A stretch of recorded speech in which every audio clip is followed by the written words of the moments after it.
Bonjour à tous, si vous arrivez ici par hasard, je suis Karine Carville, auteure hybride mais pas mutante pour autant. Ici je partage mon expérience de l'écriture de façon professionnelle mais sans me prendre au sérieux. Astuces d'écriture, humour d'écrivain, attention parfois ça pique un peu. Bonne humeur et défi déjanté, si cette chaîne est encore petite on s'y amuse bien. Pour les habitués, n'oubliez pas de vous abonner pour ne louper aucune des prochaines vidéos. Allez, bisous bye. Ouais je sais, au début ça surprend. Amis de la chose livresque, bonjour, bienvenue, j'espère que vous avez passé un très bon mois de mai. On part aujourd'hui sur ma petite review de ce mois-ci justement pour voir un petit peu d'un côté ce que j'ai acheté et de l'autre ce que j'ai lu. Aïe aïe aïe, je crois que j'ai beaucoup plus acheté que lu. Et oui, tout ce que vous voyez en ce moment là sur la table, ce sont les livres que j'ai achetés ou que l'on m'a offert. Parce que ce mois de mai était un petit peu spécial pour deux raisons. Première raison, il y a eu le fameux week-end avec mes modérateurs. Et vous savez très bien, si vous avez vu la vidéo, qu'on a fait quelques librairies et qu'on s'est fait un petit peu plaisir. Et deuxième raison, il y a aussi le début de l'assaut littéraire. L'assaut littéraire, c'est un défi de lecture que je lance plusieurs fois par an et dans lequel il s'agit de vider sa palle. Je ne sais pas pourquoi, mais la mienne ne descend pourtant pas beaucoup à ce moment-là, voire même elle augmente. Il y a un truc que j'ai pas compris dans mon propre défi, je crois. Donc, on est parti pour cette review livresque. Vous savez très bien que j'ai des lectures assez hétéroclites. Donc, vous allez trouver des brochets dans différents genres, des reliés, des mangas, des manhwas et même, cette fois-ci, de la BD. Ah, et j'oublie pas les livres audio aussi. Comme toujours, je me sers de mon carnet de lecture, celui que vous retrouvez dans ma boutique pour pouvoir vous présenter tout ça. Il est très pratique, il est composé de 70 fiches doubles qui vous permettent de noter précisément tout ce que vous avez lu.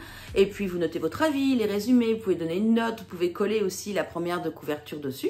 Mais ce n'est pas tout, il se compose également de plein de petits trackers très sympathiques. Vous avez une très jolie bibliothèque qui est juste au début et qui vous permet de remplir soit avec la palle que vous avez à lire, soit avec ceux que vous avez déjà lus.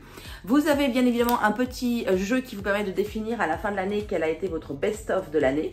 Donc le livre que vous avez préféré lire. Et puis ensuite, vous avez le tracker de genre qui vous permet facilement de définir quel genre vous préférez lire au fur et à mesure que la roue se remplit. Et puis bien sûr, comme on a l'assaut littéraire à la fin de ce carnet, vous avez aussi quelques pages toutes noires de manière à vous rappeler des lectures que vous avez faites pendant l'assaut. Et pour écrire sur ces pages noires, il y a d'ailleurs un stylo blanc qui est vendu avec le carnet. Et tout à la fin aussi, vous avez de quoi noter les futures sorties de manière à ne pas louper une seule d'entre elles. Et pour terminer, un petit coin où noter vos lectures favorites et éventuellement les films qui sont allés avec. Alors, il est temps de commencer par le book haul. Je vais commencer par une BD que j'ai achetée. Cela faisait un petit moment qu'elle me faisait de l'œil. Il s'agit de Guerre et Dragons, le tome 1, La bataille d'Angleterre. Cette BD est absolument magnifique. Je l'ai ouverte plusieurs fois et je vais vous montrer la page qui m'a totalement convaincue de l'acheter. Voilà, c'est celle-là. Je pense que si vous êtes amoureux des dragons, vous ne pouvez pas rester insensible à ce genre de qualité d'illustration. Bref, je l'ai acheté, je l'ai lu, je vous en parle dans la deuxième partie de la vidéo. Étant donné que pendant l'assaut littéraire, j'ai fini le tome 1 de Cat Size, eh bien ça tombe bien parce que j'avais un petit peu anticipé et j'ai pris le tome 2. Cat Size, c'est cette vieille série en fait qui ressort en ce moment en Perfect Edition. Donc vraiment c'est un plaisir de relire. Bon, on est sur évidemment du manga, hein, on est bien d'accord. Mais ça fait plaisir de retrouver les filles, ces cambrioleuses de haut vol qui tiennent la dragée haute à la police pour récupérer l'étoile de leur père. L'étoile en deux mots, hein. L'étoile, c'est le compas, quoi. Bon, vous avez compris. Passons sur les quelques petits livres de poche qui ont atterri dans ma palle ce mois-ci. Alors, il y a Blackwater 3 que je me suis acheté quand j'ai commencé le tome 2. Tome 2 que je n'ai pas encore fini, je vais le finir juste après l'assaut littéraire. Et puis, mon fils, cet adorable fils numéro 2, m'a payé le tome 4 en se disant que bon, de toute façon, j'allais certainement les dévorer. Je crois qu'il me connaît bien. Je me suis pris aussi Vampiria, je ne l'ai jamais lu alors que moi j'aime les vampires, c'est quelque chose qui m'intéresse et pourtant je ne l'ai jamais lu et là je l'ai trouvé en format poche et je me suis dit bah pourquoi pas, c'est le moment de se lancer, je verrai d'ici quelques semaines ce que ça donne. Et puis à cause du LAM, oui le LAM c'est le lit avec moi, c'est le club de lecture qu'on a tous les mercredis soirs sur Twitch à 21h. À cause du LAM et je crois de Même Potter qui a présenté le pouvoir des animaux, eh bien j'ai été chercher le livre de poche parce que vraiment son résumé m'a convaincue. Oui je sais, je suis influençable. Niveau manhwa, si vous vous rappelez bien, j'ai lu ces derniers temps Honey Blood, il est là dans ma bibliothèque. Et puis il me manquait un petit truc un petit peu cucu à lire, je dois bien avouer. Alors j'ai encore j'adore en manga les Arc Demon's Dilemma qui doivent être quelque part par là, oui je crois, que je suis aussi en train de lire. Alors c'est de la fantasy mais avec un petit côté très shoujo, très mignon. Et je me suis dit bah pourquoi pas me reprendre quelque chose mais en plus grand format. Le manhwa, j'adore ça, j'avoue. Alors j'ai dit webtoon pendant très longtemps, mais j'ai appris justement grâce à l'un d'entre vous dans le LAM que en fait on appelait ça un manhwa et non pas un webtoon. Le webtoon c'est qu'on lit en numérique. Alors que là, c'est bien du papier. Moi, ce que j'aime beaucoup, c'est que c'est en couleur. Donc, ça change du manga. C'est un grand format, c'est sympa. Et donc, je me suis pris Father, I Don't Want This Marriage. Vous excuserez mon accent anglais comme d'habitude. Parce que, en fait, ce qui m'a interpellée, c'est que c'est l'histoire d'une nana qui, visiblement, a lu un livre, connaît l'histoire, se trouve projetée dans cette histoire. Et comme elle connaît la fin et qu'elle sait très bien que l'héroïne qu'elle incarne va mourir, eh bien, elle essaye d'éviter cette fin tragique. J'ai trouvé ça assez intéressant comme concept, je vous en dirai plus tard. Si on passe sur les reliés, j'avoue, j'ai été gâtée et je me suis fait un petit peu plaisir aussi. Pour ma fête des mères, mon fiston numéro 1 que vous retrouverez sur Instagram dans la lecture d'un Tsundoku m'a acheté le tome 2 de Dark Shores qui est en fait Dark Skies, voilà. Toujours aussi magnifique ce bouquin. J'avais adoré le premier tome, je vous en avais parlé d'ailleurs. J'espère que le tome 2 va tenir la dragée haute au tome 1. Si ce livre-là, La fortune sourit aux acharnés, a atterri dans mon caddie pendant que j'étais en train de faire mes petits achats dans les librairies qu'on a fréquentées pendant le week-end de modération, c'est à cause de toi, il me semble, Hippopote, qui l'avait pris. Et quand j'ai lu la 4e, je l'ai trouvé vraiment très très sympathique. Je pense que je vous en reparlerai bientôt. Voilà, c'est une histoire de sombre vengeance, mais effectivement, il est très très beau. Vous voyez, je ne l'ai même pas encore déballé. Voilà, je le laisse tout propre jusqu'à temps de le prendre dans mes mains pour le lire. Et puis j'ai acheté aussi Un duel avec le Seigneur Vampire et forcément vous mettez le mot vampire dans un titre de livre, j'achète, hein, on est d'accord. Le livre est très sympa, très très joli aussi, très très beau à l'intérieur aussi, voilà. Et celui-là, je vous en parle juste après. Certainement pour se faire pardonner de m'avoir incité à faire plus d'achats que prévu, Hippopote encore lui m'a payé le tome 1 de Réflexion. Ça a l'air très très sympa, très intéressant et tout mignon à la fois. Bref, j'ai très très envie de lire ce petit manga, je vous en parlerai très très vite. Un grand merci cette fois-ci à Fiston numéro 2 qui en plus de m'avoir pris Blackwater m'a aussi pris le tome 4 des Carnets de l'apothicaire. Il faut que je me remette sur la série, le tome 1 m'avait plutôt convaincu, donc je pense que dès que la littéraire sera finie, je vais m'y remettre et je vous en parle très vite aussi. Bon, et puis moi j'ai craqué parce que bon, Lucas, vétérinaire draconique, ça m'a paru tellement rigolo comme titre que je me suis dit je ne peux pas passer à côté de ça. Donc voilà, à mon avis, voilà, c'est un petit manga qui doit être tout doux et fort sympathique. Je sais pas si on rejoint un petit peu dans l'idée Dinosaur Sanctuary, on va voir si ça rejoint un petit peu ça au niveau concept. Je le lirai certainement très vite et je vous tiendrai aussi au courant. Et là, vous allez me dire, c'est bon, on a fait le tour. Eh ben non, parce qu'il reste quelques brochets à vous montrer. Ah, je vous avais dit qu'il avait été terrible le mois de mai. Hein. Toujours influencé par mes modérateurs, j'ai pris Magie d'encre. Voilà, il a l'air très très sympa. On va voir ce que ça donne. J'appréhende un tout petit peu parce que il y a eu, comment dire, il y a un petit commentaire d'un de mes modos qui est tombé dans mon oreille et qui m'a dit « Ouh là là, incohérence !» Donc j'espère ne pas en trouver. J'espère que tout va bien se passer dans ma lecture. Mais voilà, moi dès qu'on parle de bibliothèque, d'écriture, etc., forcément, ça m'interpelle autant que les vampires. Donc, let's go pour Magie d'encre. Vous le savez, j'ai lu Dead Garden qui est quelque part par là. C'était la première fois que je lisais un livre de Sarah J. Maas, il me semble. Et donc, quand je suis tombée sur Kéléana, le tome 1, dont beaucoup d'entre vous m'ont parlé, eh bien, je l'ai pris, d'autant plus que je suis tombée sur l'édition spéciale. Regardez bien, il est à 9,90 €. Franchement, j'ai pas pu résister, donc forcément, je l'ai pris. On reste dans la thématique des vampires. Eh oui, non mais bon, voilà, vous avez compris. Hein. Mienne sera la nuit. Je l'ai vu passer, je ne sais plus chez qui, sur YouTube. Mais quand j'ai vu le résumé, je me suis dit, ah, celui-là, vraiment, il m'interpelle. J'ai très, très envie de le lire. Donc, je vais me le tenter et je vous dirai pareil ce qu'il en est. Et puis bon, bah là, c'est de ma faute. Je suis faible. Voilà, je passais dans une librairie. J'avais pas prévu forcément d'acheter quelque chose. Et je suis tombée sur Extinction, qui mêle en fait le thriller et le côté scientifique. Alors ça se fait beaucoup en ce moment, depuis même quelques années je dirais. Et vraiment la 4e de couverture m'a interpellée et je me suis dit bah je vais me le tenter. Voilà, je vais bien voir ce qui se passe. Il y a une histoire de meurtre dans une réserve naturelle. Enfin voilà, je pense qu'il va me plaire. Alors, comme vous le voyez, je ne vous présente pas réellement les livres, c'est-à-dire que je ne vous lis pas les quatrièmes de couverture parce que j'estime que ça serait beaucoup trop long. Je vous donne juste les titres, à vous après de mettre sur pause et d'aller voir éventuellement si un titre vous interpelle. Par contre, dans la deuxième partie, quand je vais vous présenter mes lectures du mois, là pour le coup, on va aller plus loin et je vais vous parler de l'histoire sans vous spoiler. Reprenons maintenant les lectures que j'ai faites ce mois-ci.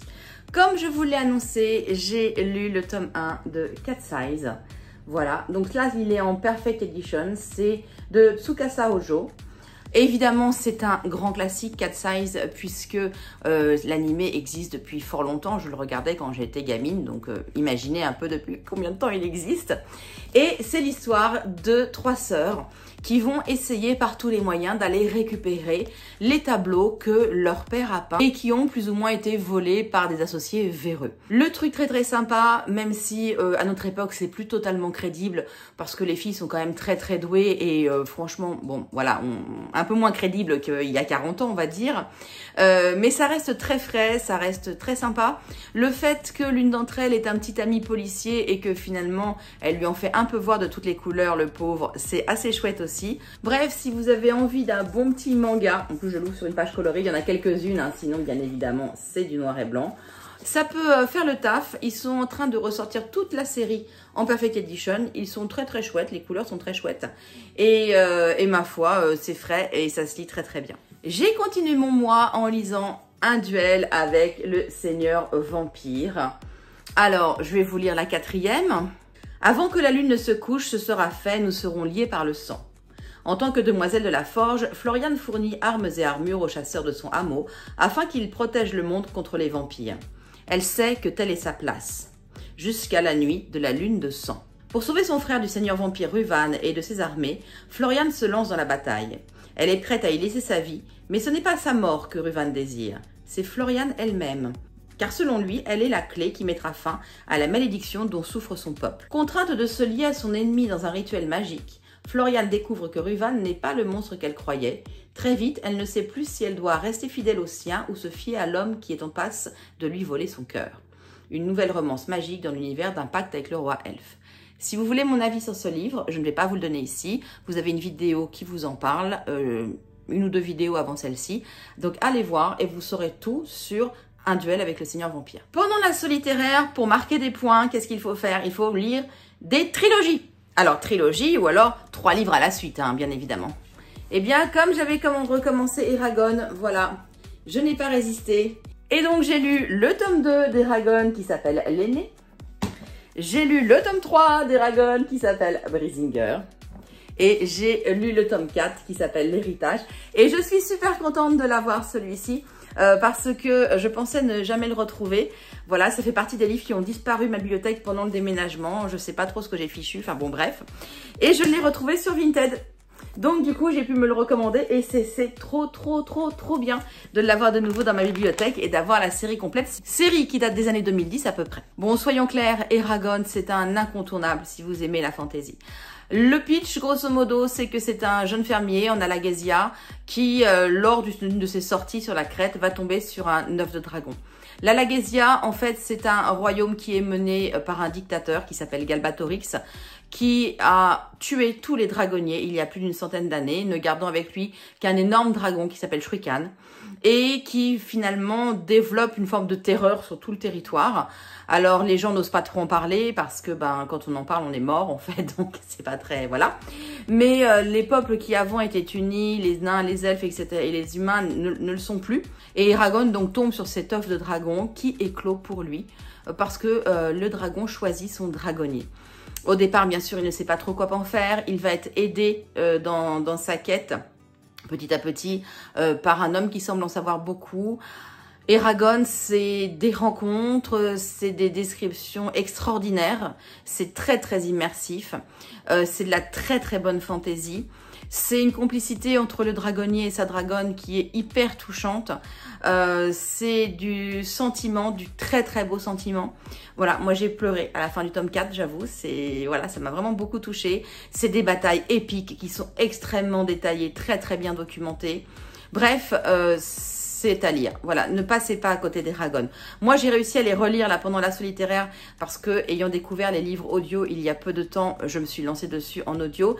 Je crois que chaque bouquin fait entre 25 et 30 heures d'écoute. Donc, il y a de quoi faire, on va dire.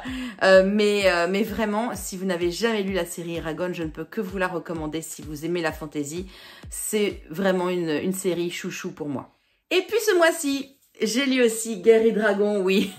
Vous vous en doutiez, hein, une petite BD comme ça, forcément je la dévore dès que je m'en empare. Je me suis dit, bon, les images sont super belles, les illustrations sont hyper jolies. Comme je vous ai montré tout à l'heure, le dragon, franchement, ça m'a totalement convaincue au départ par ça. Qu'est-ce que ça raconte? Eh bien, en fait, ce tome 1 nous emmène dans la bataille d'Angleterre, voilà, auprès d'une famille d'aviateurs qui font ce qu'ils peuvent pour repousser les Allemands, bien évidemment. Les dragons existent dans ce monde-là. Les dragons sont craints aussi. Et en fait, on va découvrir que la jeune fille de cette famille va développer un lien particulier avec l'un de ces dragons et va aider finalement à repousser les Allemands. Je pense que chaque tome est un tome un peu one-shot. C'est-à-dire qu'à chaque fois, on va nous parler d'une guerre ou de quelque chose de spécifique, d'un moment historique spécifique. Et on imagine que les dragons existaient à cette période-là. Et qu'est-ce qu'ils auraient fait?